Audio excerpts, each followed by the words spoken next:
Hey guys, so it's time for a traditional White Sox video. So I started with this last year, just making a video, like a video that if I would be a smartphone buyer, I would love to go to YouTube and find the phone that I'm interested in and try to see what is bad about this device. So, this is only going to be a video, not a full review of the Galaxy Mega 6.3. I probably will do that in the future. This is just going to be a phone pointing out maybe some of the obvious things about this, but maybe you just want to hear it from an experienced YouTuber or just an experienced smartphone lover, his opinions on the Mega 6.3, the obvious things and maybe some of the not so obvious things. So just focusing on the bad things here in this video, so you might find this video if you're interested in this device. Is this something for you, or is it too big? And yes, I have a special personality that you probably will hear in this video. If you don't like it, you should probably change video. So the first thing here that could suck about this device is that this is a big boy. I mean, let's just zoom out. Could you see? I mean, I don't have big hands. I don't have big hands at all. But you can see how big it is. It's super big. It's insane. It's super big. Okay. Let's see here. When you use this device, what you will have to do with your hand, if you don't have insanely big hands, you will have to move your hand around. Like when I'm going to the top of the phone, I have to climb up here on the back side with my fingers, and you have to kind of get used to that. It's a big phone. Most of the times, you probably won't use it with one hand. Of course, when you look at things, and probably they have a one thing in the keyboard, so you can have it with one hand, so every button here goes on one of the sides. But still, it's a big phone, okay? It's a big phone.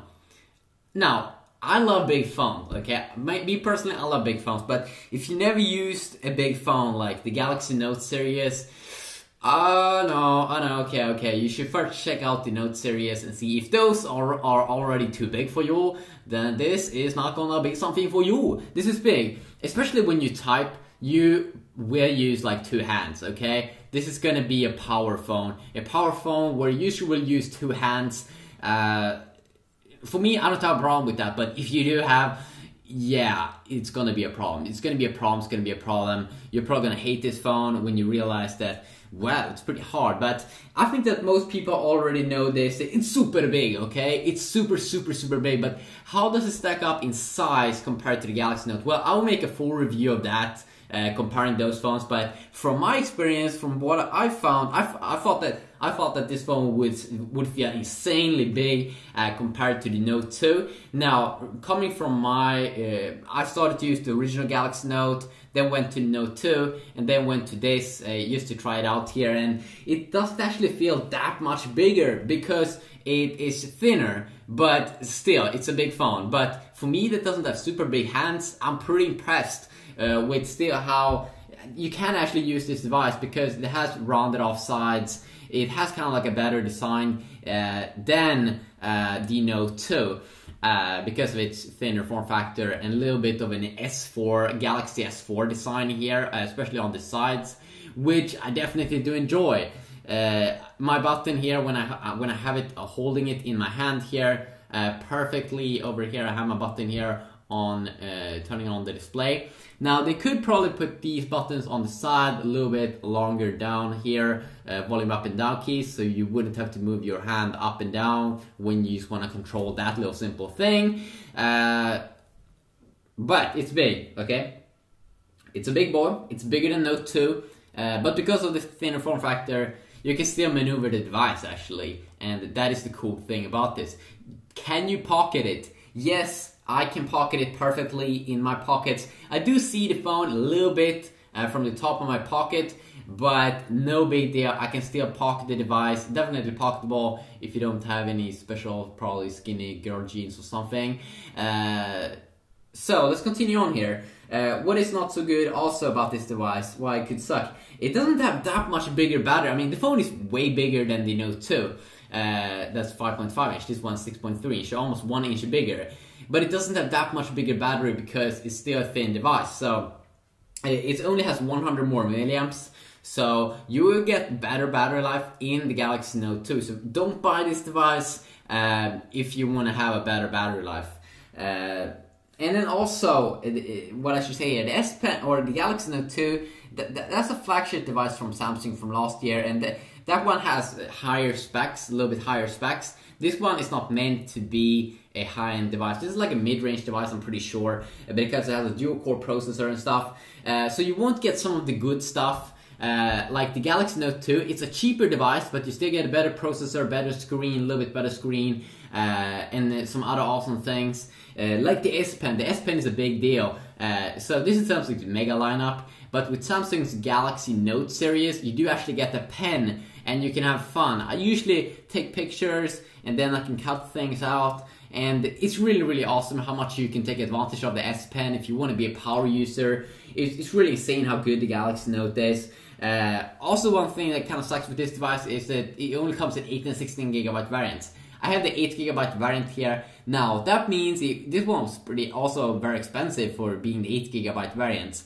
But you only get around 4 gigabytes wearable. Now, of course, when you take pictures and stuff, you do, and want to store video stuff on it, you do, of course, could put in an SD card, like 32 to 64 gigabyte, and you can put all of that on it. But in terms of apps, you can now move some apps to the SD card, but most of the times, big games like GTA, Vice City and stuff, you won't be able to move them to the SD card, so you won't be able to have that many high-end games on this device, which do kind of sucks, especially if you do have the 8 gigabyte variant. If you go though with the 16 gigabyte variant, you definitely will get a little bit more there of space to install some more extra games. But that's one of the bad things. I'm not really sure why you can't install games on the SD card. You should definitely be able to pull that off.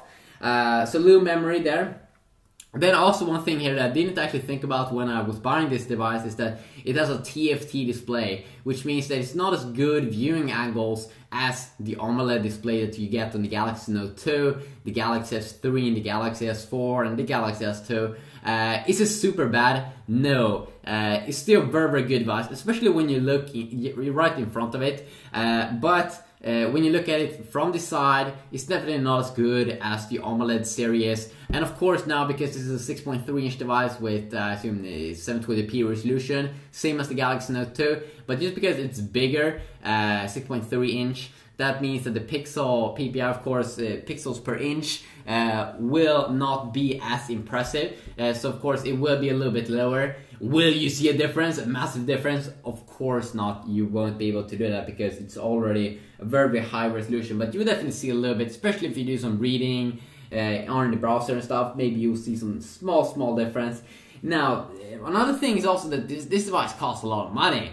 Okay, it costs a lot of money. You can get the Galaxy Note 2, the LTE variant, even cheaper, and then you get the S Pen, a better quad-core processor, Samsung's own Exynos that is playing games like GTA, Vice City better, and also that one as well, in 16 and 32 gigabyte variant, maybe even a 64 gigabyte variant, which is making it extremely attractive there. Another thing also is that this device is pretty heavy, almost 200 grams. Now, I didn't really feel that of a big deal because the phone is so big in its size, only 6.3 inch, which made it feel that it doesn't actually feel heavier than the Galaxy Note 2, but it is heavier than the Galaxy Note 2. Another thing also is that you don't get as much RAM. You get 1.5 or 1.3 gigabytes of RAM here, while on the Galaxy Note 2, you do get a little bit more.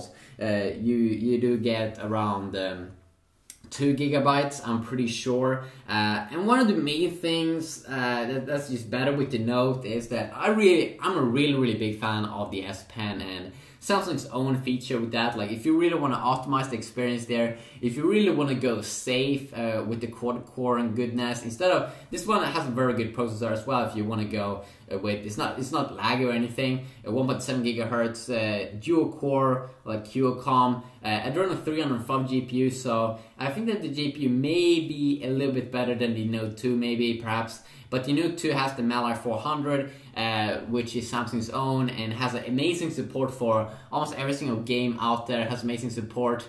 The reason why you would pick up this device and buy it And also nice 8 megapixel camera that I would check out a little bit more. Remember, this is not a full review, just a video mostly focusing on the bad things.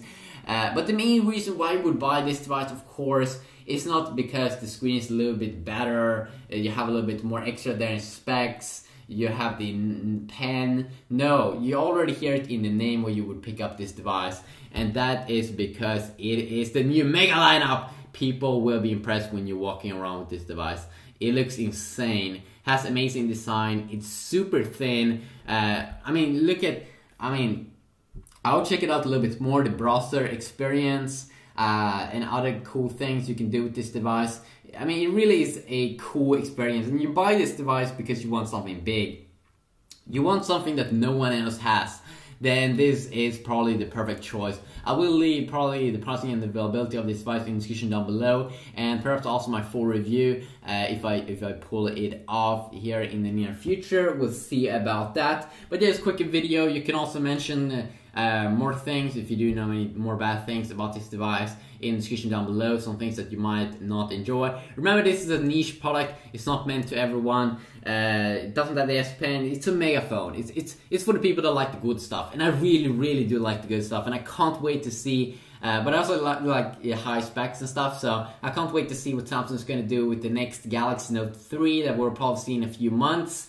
Yeah, quick little video here, and of course you can take out the battery and SD card and stuff, but that is stuff that I probably will talk about in future videos where I'll probably do my full review and stuff, but we'll see about that. Hopefully you enjoyed this video. If you did, please leave a like, and if you want to leave some feedback you can do so down below, and until next time, have a great day.